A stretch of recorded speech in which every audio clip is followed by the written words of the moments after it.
We eat our own, my high school years.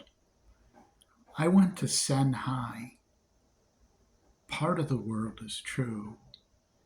It was a high school.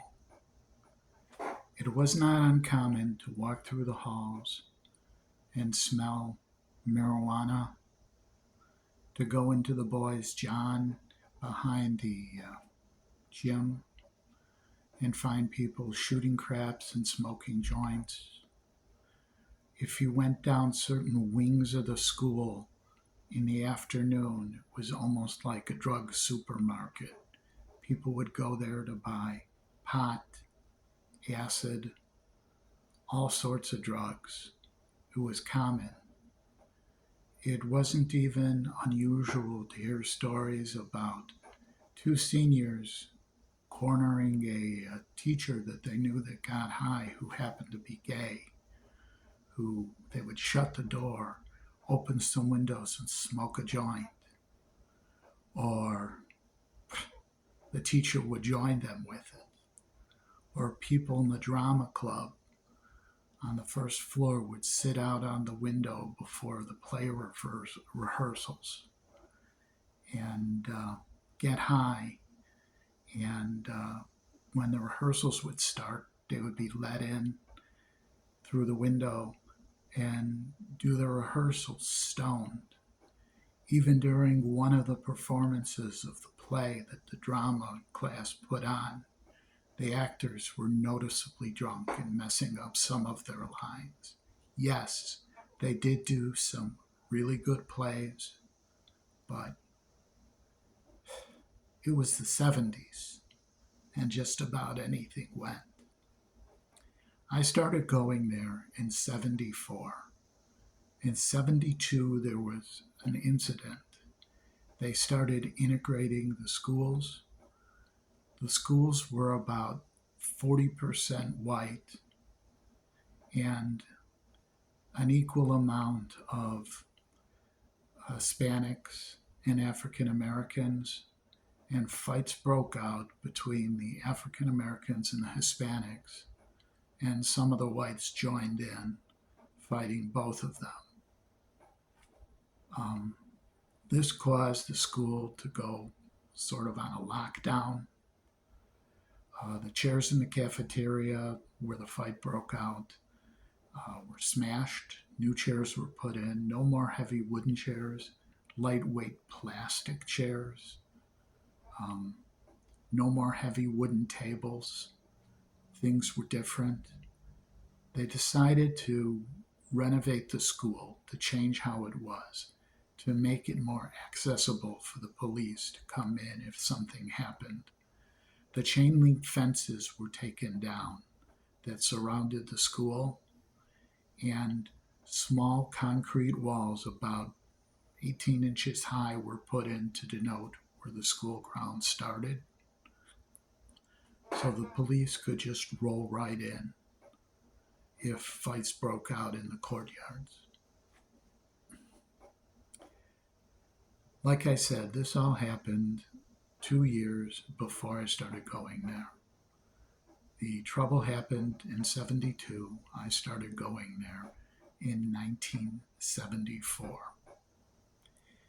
They decided to do something very unusual with the classrooms. They painted them bright, loud colors, no more institutional colors. To anyone old enough to remember the Partridge Family bus, the school almost looked like the Partridge Family bus, the way they painted it, with stripes and colors running down the walls, or should I say across the walls. All of the old heavy wooden desks that were bolted to the floors were removed, and movable desks and chairs were put in. My freshman year was very interesting.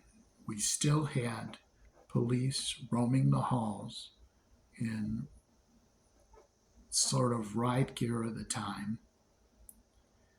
We had classrooms that we would go to that would have notes that would say, class moved because of construction. where they were removing the old desks, and for a week, 10 days, the room would be out of service, the floors would be sanded, varnished, the new desks would be in. It was very confusing because in grammar school, you're at the same class every day. In high school, you move from class to class. You have one teacher teaching English, another teacher teaching science, a different art teacher. You're going back and forth to different rooms. Kids, as a joke, used to take the notes that they would put on the doors and move them and put them on different classrooms. So it would be total chaos in the hall. You would be one of the first ones to your class, and there'd be a note that would say class is moved to this room, and you would go there, and then you would see that there's no class there. And then you'd go back to the room and you'd see that there was just a joke that someone put on the door, and half the class is wandering around.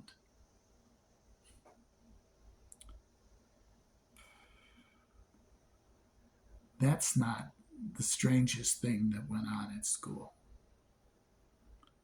We had other things that went on at school. If you wanted to learn, you could learn. Or if you wanted to make it easy for yourself, you could. Assignments were extremely easy, to say the least. They had started a program of magnet schools where some of the best students were taken off right away. So the remainder were there. That doesn't mean that students were dumb that were there. That just meant that if you had an A average and you wanted to go to a magnet school, you could. But if you didn't want to go to a school out of your district and spend 45 minutes to an hour a day on a bus going to another school, you could opt out of it. A lot of smart students did.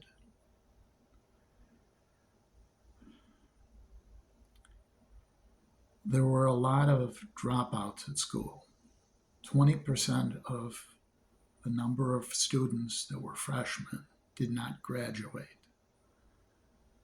Sometimes I think this figure is kind of inflated my senior year because there were a lot of people graduating in my class that were 5-year seniors instead of 4-year seniors, which meant that they were let back a year or they dropped out for a year and came back. So some of the people that were sophomores, or even one or two that were juniors when I was a freshman, graduated with us. I said the classes could be made as hard or as easy as you wanted. If you wanted to fulfill your core requirements, you could take classes like film studies for an English class or drama for an English class. So you needed X number of English classes, X number of science classes, and X number of math classes. I believe it was 3 classes between math and science. You could take a class as simple as Earth Studies, which is basically a review of what you learned in 8th grade almost. Very little difference.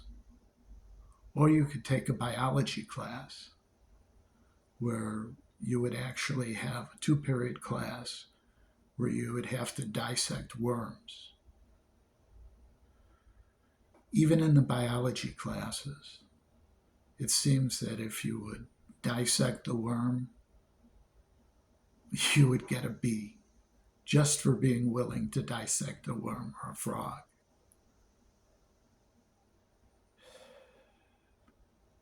that counted for more than 50% of your grade.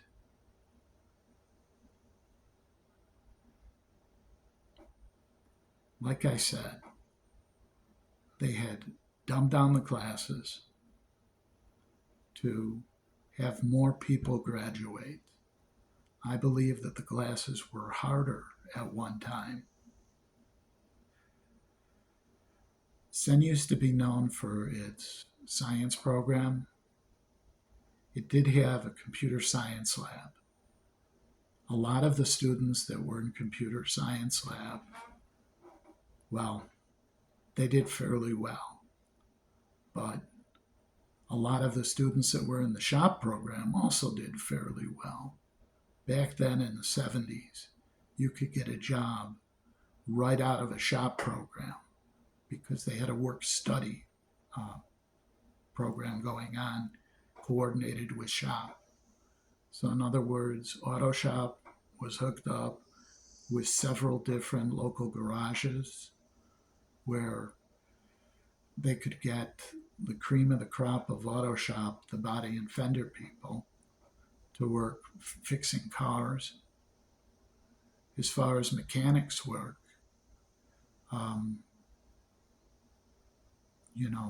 you did have to go and get a little more training. A lot of them worked at garages after work, were in auto shop, picked up things from mechanics while getting paid minimum wage and getting school credits and only working half a day at the auto shop or garage and getting credits for working. When they graduated, a lot of them did get the jobs there. It's like today, major corporations are doing the same thing. They call it interning, where basically they're taking college grads now who've invested thousands of dollars, running them around and having them to do the work of a regular employee with the hopes of getting a job. And then a lot of them at the end of their internship are said, it'll look good on your resume, but there's no job. Meanwhile, they've spent a year of their life with no pay. So I guess the program that we had in high school, where at least they were getting minimum wage or slightly above minimum wage, was a lot better than these people are getting today.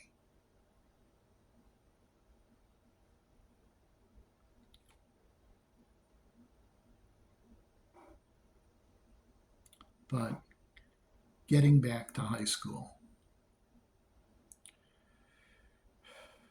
In high school, I can actually say most of it was a waste of time. Never really took a shop class. Took biology classes, took math classes. Never really did anything with the biology or the math that I learned in high school. Basically, was just a placeholder. 4 years, went there, always got medium grades because I didn't cut class. Basically, if you wanted to graduate, you didn't cut class. They would allow you X number of absences. And most of the classes, as long as you showed up, put in the minimal amount of work, they'd pass you with a C. Didn't matter if you deserved the C, just by showing up. Some classes would even give you an A. For instance, in gym class, you needed 4 years of gym. All you had to do to get an A in gym class is to have gym shoes, shorts, and a white t-shirt. Line up on your number, be counted in, and then the rest of the period, the coaches, or should I say gym teachers, would throw out basketballs, go into the gym office, and BS for the full period while you supposedly shot hoops.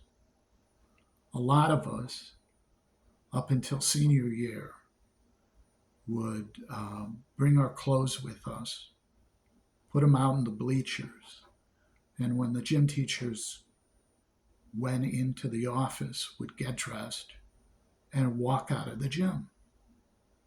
Basically, we'd have a free period. All we had to do was get counted in. This ended senior year, where they started having co-ed gym. Couldn't change clothes anymore in the bleachers. With co-ed gym also, the women gym teachers were with the men gym teachers, and they had more organized gym classes. I guess the girls, when I was in high school, really had gym classes. The guys, gym teachers didn't care. They're basically there for the ride. Coaches who had sports teams. Women's sports back then didn't really exist until about junior, senior year, where some of the women's gym teachers started organizing and having sports. I remember freshman year, the school made a big stink, and the whole league made a big stink as far as baseball. There was a girl who decided she wanted to play men's baseball. She was the first one in Chicago to play men's baseball. Some of the other teams actually forfeited rather than playing with a girl on what you would call, they had the regular baseball team and the pony league baseball team, you can call it, the freshman, sophomore. Whereas the other was junior and senior. They hit a little harder. They,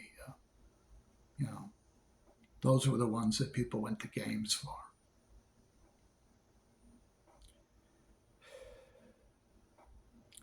She never lasted more than the first season. Too many problems, other things she wanted to do. I guess there were other activities and baseball took up too much time. I remember her quitting.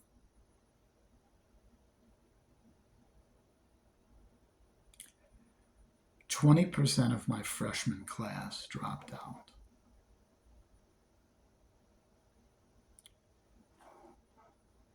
A lot of them dropped out because of either financial reasons, they missed too many classes and were failing, but they actually let students make up classes. If you were missing gym classes, you could sit in on other gym classes and fill in to do your core requirement for gym. If you had failed a history class and you needed a history class and you were a senior or going to be a senior, they would let you take 5 classes your senior year, anything to boost the number of graduates. They had split the semesters into 2. So you could theoretically fail the first part of your year and pass the second part of your year and only have to retake half a year of math or half a year of history. A lot of people did that. I credit some of the teachers for being willing to help some of the students graduate. But like I said, all you had to do is show up for class. turn in the minimal amount of work. Just about anything would get you a decent grade. I know in film studies, the one film that we shot today, God, we would be in trouble for. We were going through the oil crisis, and everyone was mad at OPEC.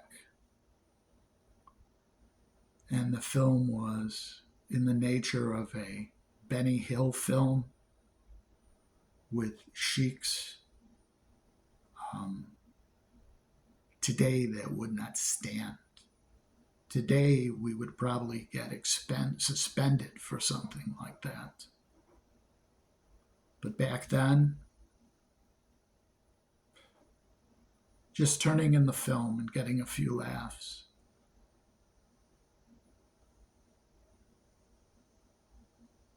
How things have changed in over 40 years. I hope that high school today, they're actually teaching students something.